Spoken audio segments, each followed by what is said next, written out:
We have the 911 call of Florida versus Collin Griffith. Before I jump into that, I do want to finalize day one with you all. If you click on the series below, you will actually see multiple parts of day one.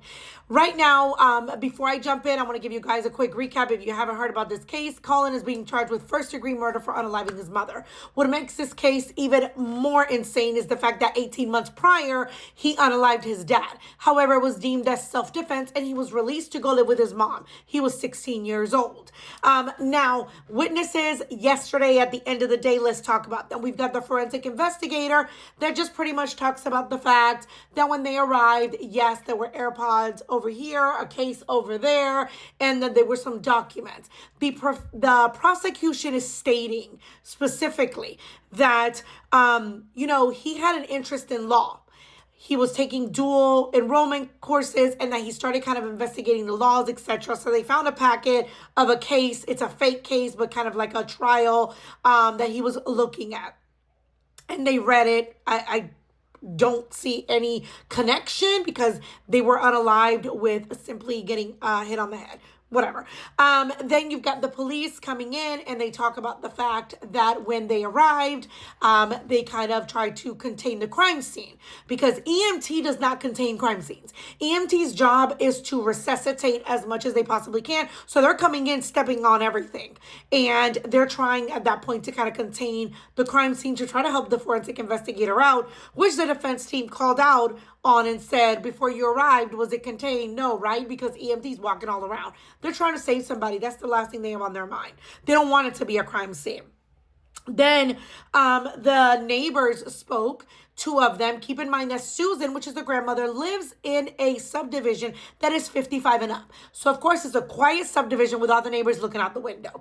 And the neighbors that spoke, the first one, really nice. I mean, they both were, really stated that Kathy came in, his mother, like a bat out of hell, and drove in, parked her car, then reversed out of the driveway and got out. And the next thing they know, or one of them said, I saw him kind of pull her back into the house. She didn't know exactly who it was. In fact, he was so quiet, apparently, when he would stay at his grandmother's that they didn't even notice how often he was there.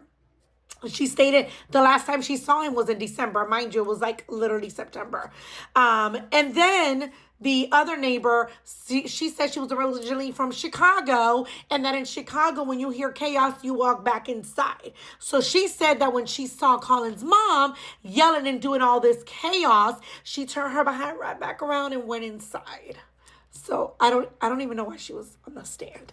Then you have the captain for the fire rescue, and he stated that, well, the prosecution asked him how was Collin, acting, and he said he was just very calm and collected, and he expected him to be more emotional. Prosecution said, why? He said, well, in the cases that I've seen, after living that trauma and seeing all of that, you're usually screaming and crying. He was the opposite, very calm. One of the police officers that testified stated that he felt that Collin kicked it up a notch when he was present in front of others. There was no evidence of that. You'll hear the 911 call. On the 911 call, he was going crazy. So I don't know. I wasn't there. So right now, that was the end of day one. Let's listen to this 911 call. I did break it into multiple parts because the majority of it is him actually giving her CPR. In Florida, I don't know the fucking, I don't know the city address. My mom is talking to EMS now. She's bleeding out. Please help. Your mom is doing what? My mom's bleeding out. She's bleeding out. Okay, what's the address, or where do you think you are? What road are you at? What crosses that road? So the Hampton in Florida, you go through the gate and you take the first right, and it's the house with the black dead out front. I'm trying to get her to the Hampton Inn. Yes, ma'am. What city is it in? Well, it's Auburndale. I can get it to you. I can't get her up. Okay, how do I lift someone? I need to get her to the hospital. Okay. How do I lift someone? Okay, they said you called 911, so we're going to send an ambulance. She doesn't have time. She's leaving it. She's fucking bail. She doesn't have time. You need to go now. Okay, and I'm using the address I see you at. Is that right? Is that where you are? Yes,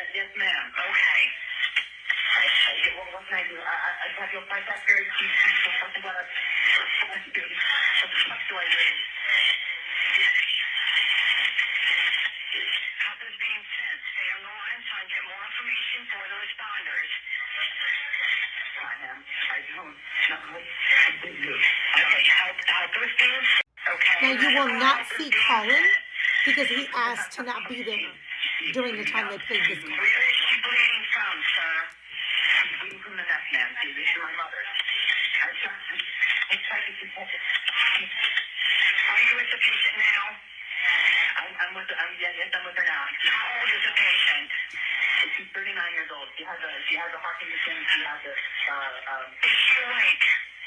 No, she's unconscious. She's not responsible. Okay. Is she breathing?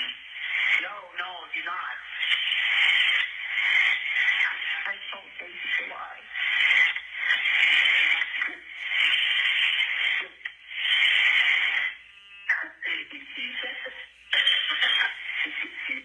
Okay, where is it? And you said neck.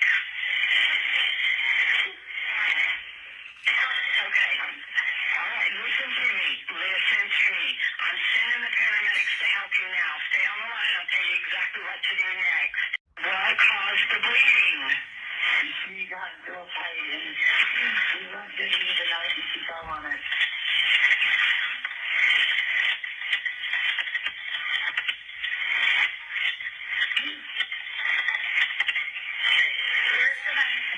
Where is the knife right now? And who did she get in a fight with? We got to for a long time, and then she got on top of me and fell on me and pushed it back. The knife, I don't have it. I'll try it across the board. Where is the knife? I just put it across the floor right here. And is the bleeding controlled? She stopped bleeding. No more blood coming out. She lost it.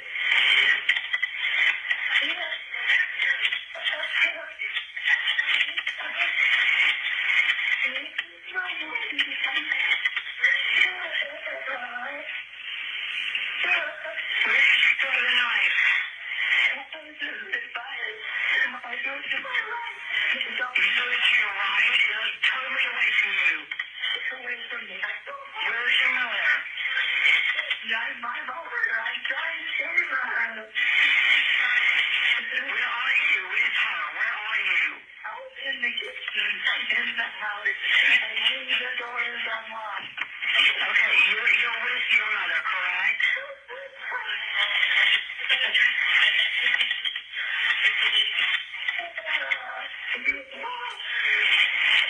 Okay, listen to me, please, stop, okay? Listen to me, and I'm going to tell you how to control the bleeding. The 911 call continues, and realistically, the majority of the 911 call is her guiding him to give his mother CPR, and then the final part is really how to compress so that she doesn't bleed out. Shortly thereafter, the paramedics arrive and get on the call and say, hey, I'm here with the paramedics, etc. Again, that was the end of day one. He was not there for the listening of the 911 call. He did request to leave the room. I will keep you guys updated. Day two is underway, halfway already. So I'll shortly post the video of day two. Talk to you soon.